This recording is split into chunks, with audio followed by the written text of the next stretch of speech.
आज यूपी में छठे चरण के मतदान शुरू हो गए हैं। आज 10 जिलों की 57 सीटों पर मतदान जारी है।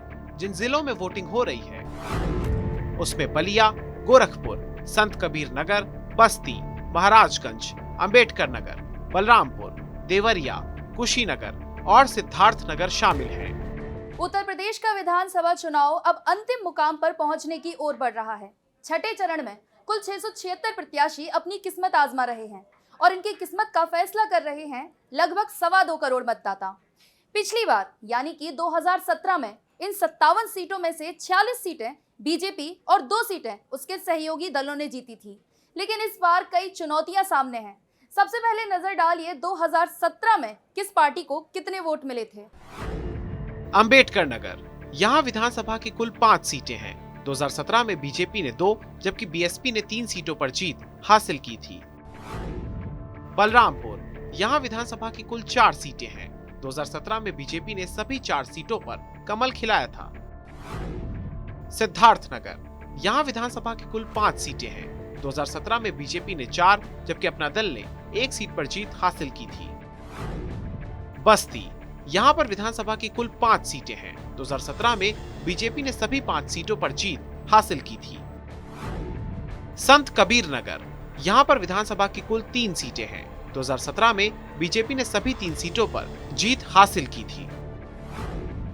महाराजगंज, यहाँ विधानसभा की कुल 5 सीटें हैं। 2017 में बीजेपी ने 4 जबकि 1 सीट निर्दलीय ने जीती थी।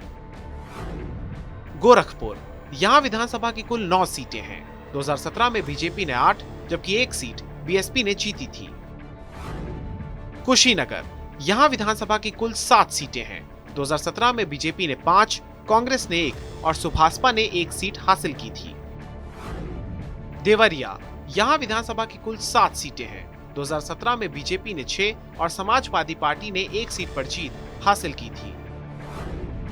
बलिया, यहाँ विधानसभा की कुल 7 सीटें हैं। 2017 में बीजेपी ने 5, बीएसपी ने 1 और समाजवादी पार्टी ने 1 सीट पर जीत हासिल की थी।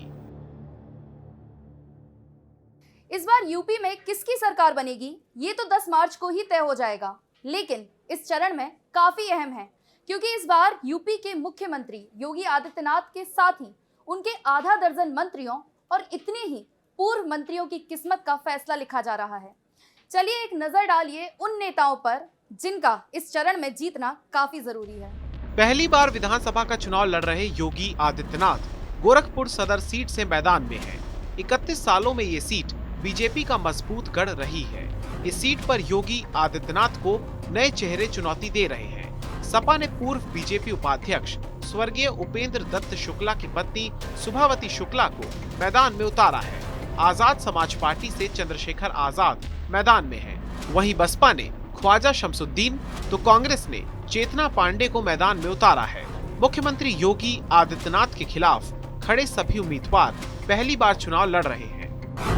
कांग्रेस प्रदेश अध्यक्ष अजय कुमार लल्लू उत्तर प्रदेश के कुशीनगर जिले के तमकुहीराज विधानसभा से लगातार 2 बार के विधायक बन चुके हैं।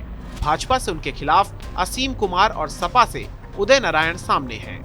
बीजेपी छोड़ सपा में आए स्वामी प्रसाद मौर्य इस बार पडरौना छोड़कर फाजिल नगर से चुनावी मैदान में उतर गए हैं, जिन्हें भाजपा के सुरेंद्र कुशवाहा टक्कर दे रहे हैं।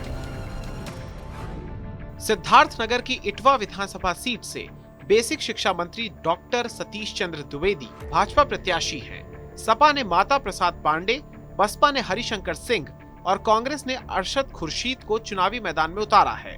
बताया जा रहा है कि इटवा का मुकाबला कड़ा है। भाजपा और सपा के बीच अच्छी लड़ाई है।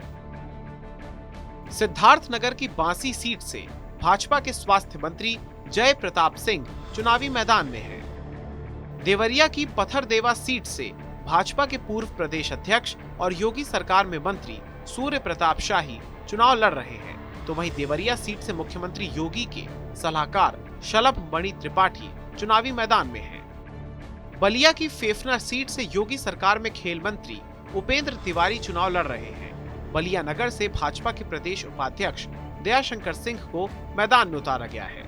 योगी सरकार में संसदीय कार्य राज्य मंत्री आनंद स्वरूप शुक्ला बैरिया सीट से चुनावी मैदान में हैं। 2017 में बसपा के टिकट पर जीते लालजी वर्मा और राम अचल राजभर इस बार सपा के टिकट पर चुनावी मैदान में हैं।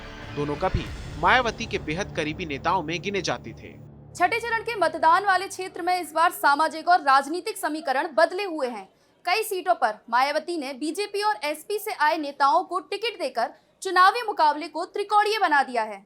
फिलहाल 5 साल पहले जनता ने जो बीजेपी से उम्मीदें लगाई थी, बीजेपी उस पर कितना खरा उतरी है, ये भी इस चरण में पता चलेगा।